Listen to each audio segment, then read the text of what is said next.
Bismillahirrahmanirrahim. Assalamualaikum warahmatullahi wabarakatuh. Selamat berjumpa kembali di media pembelajaran pendidikan agama Islam dan budi pekerti kelas 8 di semester 1. Pada pertemuan kali ini kita akan membahas tentang beriman kepada Nabi dan Rasul. Selanjutnya bagaimana iman kepada Nabi dan Rasul. Kita lihat dulu apa pengertian iman kepada Nabi dan Rasul. Sesuai pengertiannya, iman secara istilah tasdiqun bil qalbi wa iqrarun bil lisan wa amalun bil arkan. Dibenarkan dalam hati, diucapkan dengan lisan, dan diamalkan dalam perbuatan. Selanjutnya, bagaimana iman kepada Nabi dan Rasul Allah Subhanahu wa taala. Iman kepada Nabi dan Rasul adalah membenarkan bahwa Nabi dan Rasul itu merupakan utusan Allah Subhanahu wa taala. Jika salah satu kalau diingkari, tidak percaya, maka orang tersebut tidak termasuk golongan orang yang beriman kepada Allah Subhanahu wa taala. Sesuai dengan yang dijelaskan oleh Allah Subhanahu wa taala dalam firman dalam Quran pada surah Al-Fat ayat 13 yang berbunyi, Bismillahirrahmanirrahim. Wa man lam yu'min billahi wa rasulihi fa inna a'tadna lil kafirina sa'ira. Artinya, siapa yang tidak beriman kepada Allah dan Rasul-Nya, maka sesungguhnya kami telah menyediakan untuk orang-orang kafir itu neraka sa'ir yang menyala-nyala.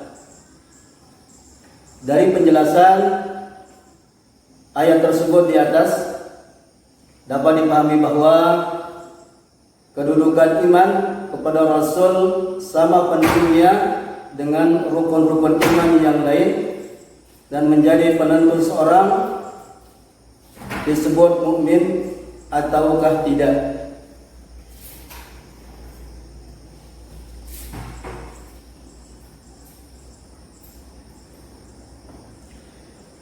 Selanjutnya kita lihat bagaimana nama-nama Nabi dan Rasul Allah Subhanahu wa taala.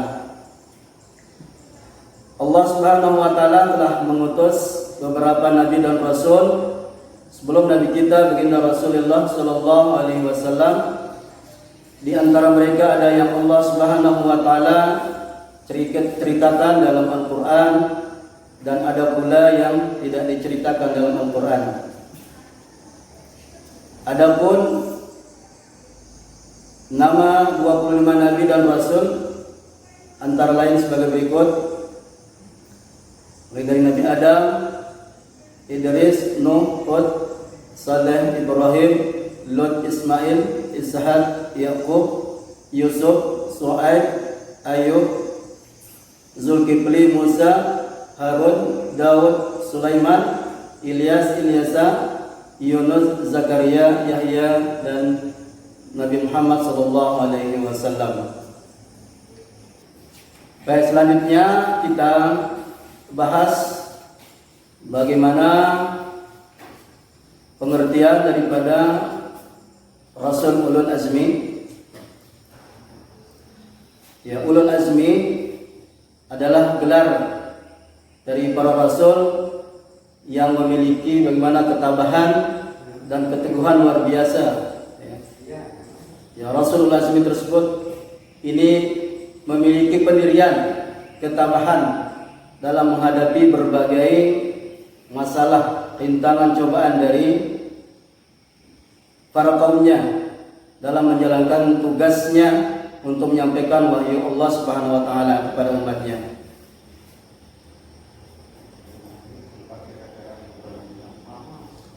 Lalu siapa saja yang termasuk ke dalam rasul yang bergelar ulul azmi? Gelar ulul azmi diberikan kepada 5 rasul, yakni yang pertama adalah Nabi Nuh alaihi salam. Nabi Nuh alaihi salam memiliki kesabaran dan ketabahan dalam menerima ejekan dari kaumnya dalam melaksanakan atau berdakwah untuk menyeru di jalan Allah Subhanahu wa taala dan membuat bahtera kapal yang diperintahkan oleh Allah Subhanahu wa taala, serta ketabahan hati dalam menghadapi anaknya, istrinya dan orang tuanya dalam menyeru kepada jalan Allah Subhanahu wa taala. Kesabaran dan ketabahan hatinya dalam menghadapi ayahnya yang tidak mau beriman kepada Allah Subhanahu wa taala. Itu yang pertama, rasul yang termasuk razmi. Yang kedua adalah Nabi Ibrahim alaihi wasallam. Kita ketahui bahwa kesabaran dan ketabahan Nabi Ibrahim alaihi wasallam dalam menghadapi menjalankan perintah Allah Subhanahu wa taala untuk menyembelih putranya Nabi Ismail alaihi salam. Bahkan Nabi Ibrahim alaihi salam tetap tabah dan sabar dan dibakar oleh Raja Namrud alaihi salam. Yang ketiga termasuk Rasul ulul azmi adalah Nabi Musa alaihi salam.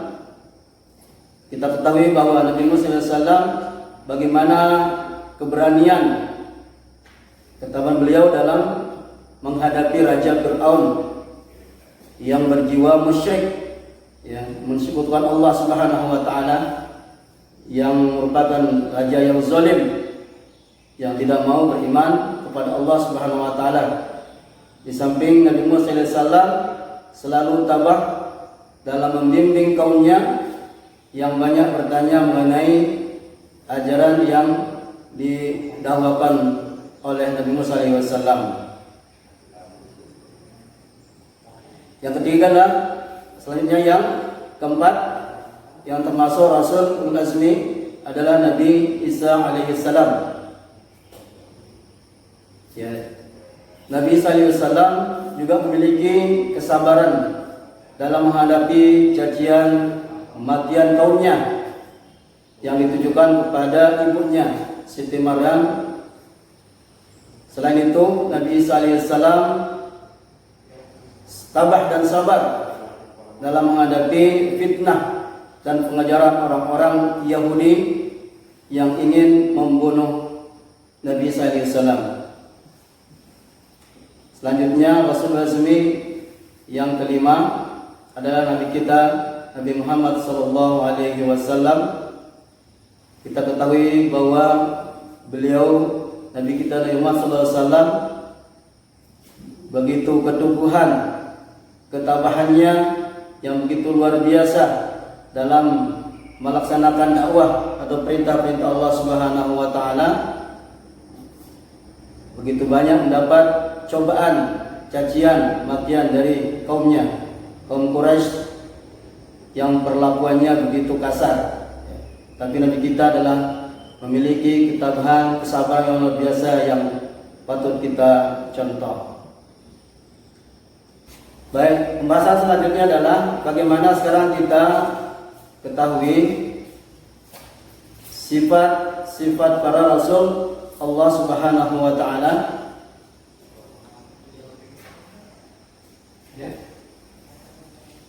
Ya, Rasul Allah Subhanahu wa taala ini memiliki ada 3 secara umum sifat dari para rasul Allah Subhanahu wa taala. Ada namanya sifat wajib bagi para rasul, ada sifat mustahil bagi rasul, dan sifat jaiz bagi Rasulullah Subhanahu wa taala. Kita bahas satu persatu. Yang pertama, sifat wajib bagi Rasulullah Subhanahu wa taala. Ini ada 4 sifat wajib yang harus dimiliki oleh Rasul Allah Subhanahu wa taala. Yang pertama itu sifat siddiq, yang artinya benar. Jadi apa yang disampaikan oleh Rasul itu adalah semuanya benar dari Allah Subhanahu wa taala, baik berupa ucapannya, perkataannya dan perbuatannya, semua itu adalah benar, tidak ada kebohongan. Semuanya adalah perintah dari Allah Subhanahu wa taala. Yang kedua, sifat yang dimiliki atau sifat wajib bagi Rasul adalah sifat amanah. Artinya dapat dipercaya. Apa yang Allah wahyukan, yang Allah perintahkan kepada para rasul, maka disampaikan kepada seluruh umatnya. Tidak ada yang disembunyikan, ya. Tidak ada yang dikhianati kepada umatnya. Jadi penyampaian tersebut persis aslinya, tanpa ada yang penambahan dan pengurangan dari para rasul. Apa yang disampaikan oleh para rasul mengenai perintah Allah Subhanahu wa taala. Sifat yang ketiga, sifat yang wajib bagi para rasul adalah sifat tabligh, yang artinya menyampaikan. Di Rasul menyampaikan semua wahyu atau firman Allah Subhanahu wa taala yang diterima kepada umatnya. Walaupun dalam penyampaian tersebut terdapat banyak tantangan dan rintangan dari kaumnya, itu wajib disampaikan oleh seorang Rasulullah Subhanahu wa taala. Selanjutnya, sifat wajib bagi Rasul yang keempat adalah fatonah, yang artinya cerdas, pandai. Rasul itu memiliki kecerdasan luar biasa. Jadi semua Rasul itu adalah sifatnya cerdas. Tapi Rasul merupakan orang-orang yang cerdas dalam menjalankan amanah dan tanggung jawab untuk menyampaikan wahyu Allah Subhanahu wa taala. Mereka mampu memberikan bagaimana solusi dan jalan keluar terhadap persoalan yang dihadapi oleh umatnya. Baik, selanjutnya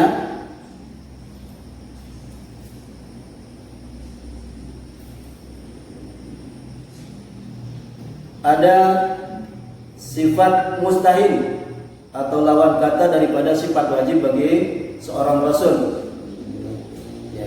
Pertama, tadi sifat wajibnya rasul itu adalah siddiq, maka lawannya adalah kizib, yang artinya dusta, artinya tidak jujur.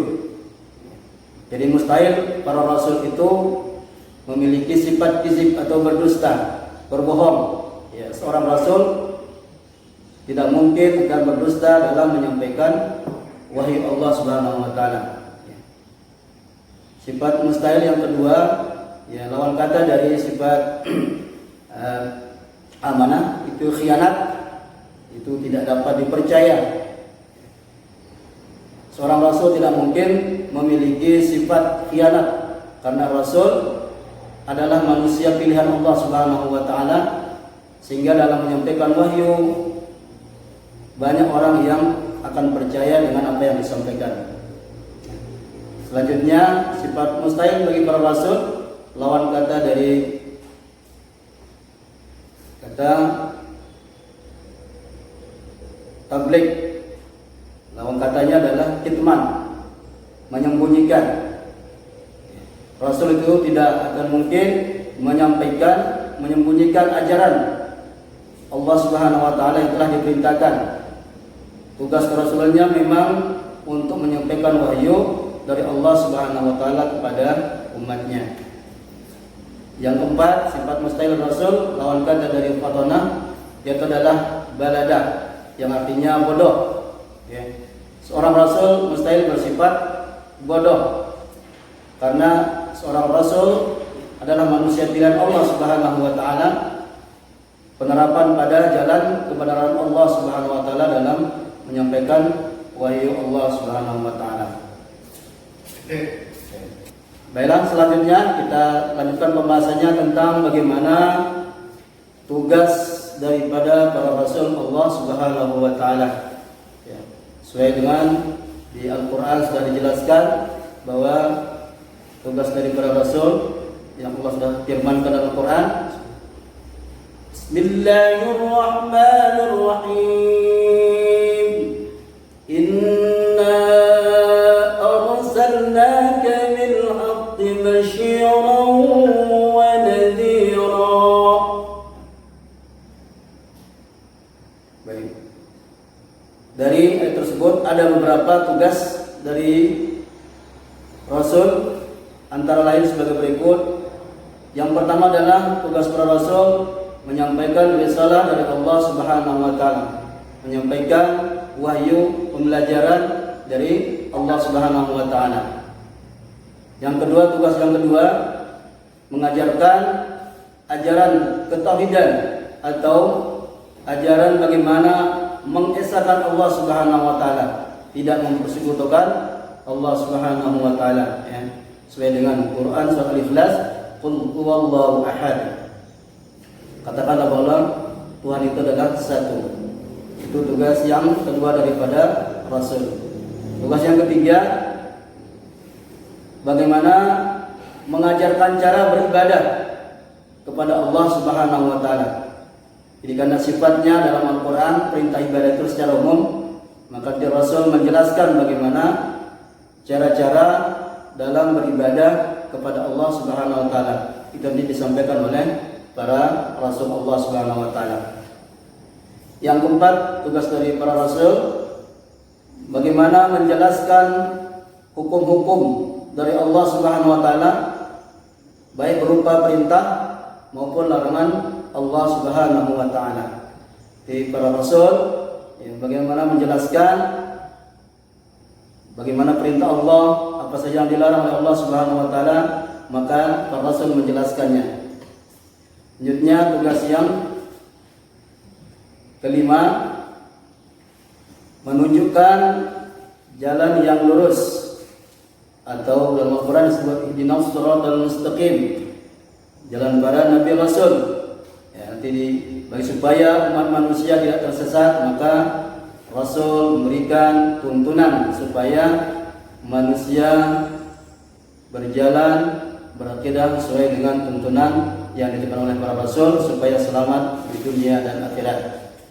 Tugas yang keenam, menyampaikan kabar gembira, serta memberikan peringatan bagi orang-orang yang ingkar.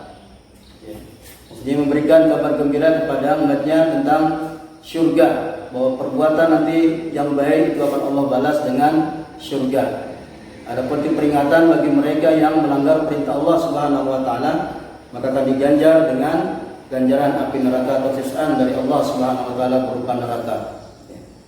Yang terakhir, tugas Nabi Rasul memberikan contoh-contoh perilaku baik dalam kehidupan sehari-hari atau menjadi panutan dalam setiap perbuatan. Nanti Rasul mencontohkan bagaimana bersikap, bertutur kata, berperilaku dalam kehidupan sehari-hari sesuai dengan ajaran Allah Subhanahu wa taala. Baik, selanjutnya kita lanjutkan pembahasan tentang bagaimana hikmah fungsi kita beriman, percaya kepada Rasul Allah Subhanahu wa taala. Ada beberapa hikmah yang kita petik dari beriman kepada Rasul Allah Subhanahu wa taala. Yang pertama, menambah sempurna iman kita kepada Allah Subhanahu wa taala. Yang kedua, terdorong menjadikan Rasul sebagai pedoman hidup, panutan hidup. Jadi Rasul menjadi contoh, panutan untuk kita tiru perbuatan, sikapnya dalam kehidupan sehari-hari. Hikmah yang ketiga, adanya motivasi yang mengikat untuk senantiasa berperilaku. Karena kita yakin percaya kepada Rasul, maka kita harus mencontoh, mengikuti ajaran tauladan daripada para Rasul Allah Subhanahu wa taala. Yang keempat, hikmahnya memiliki keteladanan dan panutan dalam kehidupan. Ya.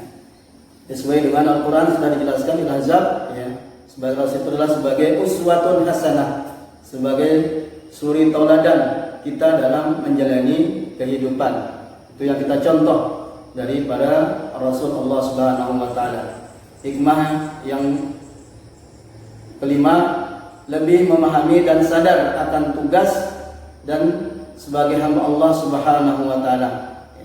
Kita sebagai hamba yang diciptakan oleh Allah Subhanahu wa taala adalah untuk beribadah kepada Allah Subhanahu wa taala. Selanjutnya, bagaimana penerapan iman kepada Rasul dalam kehidupan generasi digital, di generasi yang milenial sekarang.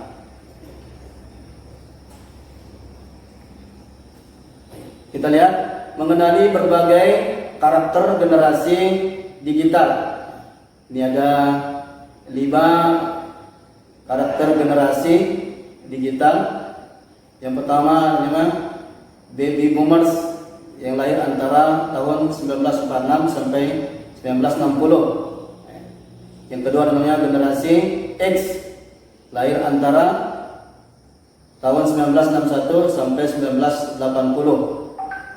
Yang ketiga namanya generasi Y, yang lahir antara tahun 1981 sampai 1994. Ada namanya generasi Z, yang lahir antara tahun 1995 sampai 2010.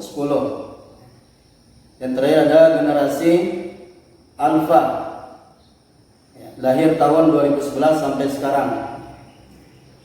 Jadi di antara yang kelima ini, manakah yang termasuk generasi digital? Ya, tentu kelompok generasi yang menjadikan teknologi dan informasi serta internet sebagai kebutuhan pokok untuk beraktivitas sehari-harinya, termasuk mencari dan menemukan bagaimana informasi, bekerja, beraktivitas sosial, belajar, serta melakukan berbagai kegiatan lainnya yang dilakukan dengan berbasis komputer dan internet. Baik, selanjutnya kita lanjutkan pembahasan berikutnya tentang bagaimana meneladani sifat-sifat Rasul di era digital, di era sekarang. Perilaku yang dapat kita lakukan sehari-hari dalam menghadapi era digital, di antaranya sebagai berikut. Yang pertama, beriman kepada Nabi dan Rasul Allah dengan sepenuh hati, dengan sesungguhnya. Yang kedua, iman dan Islam dijadikan dasar dalam menjalani kehidupan sehari-hari. Yang ketiga, kita menjadikan Al-Quran dan hadis sebagai sumber inspirasi dalam beraktivitas dan beribadah. Yang keempat, ilmu pengetahuan dan teknologi kita jadikan sebagai sarana kreasi. Yang kelima, menjadikan Rasulullah SAW sebagai teladan dan panutan dalam kehidupan sehari-hari. Yang terakhir, kita menjadi pribadi yang berkarakter jujur, amanah, cerdas, dan dapat dipercaya serta bertanggung jawab. Nah, itulah ada beberapa 6 dalam sifat-sifat Rasul di era digital. Demikianlah pembahasan materi iman kepada Rasul Allah di kelas 8 di semester 1 ini. Ya, semoga bermanfaat. Selamat belajar. Terima kasih. Wassalamualaikum warahmatullahi wabarakatuh.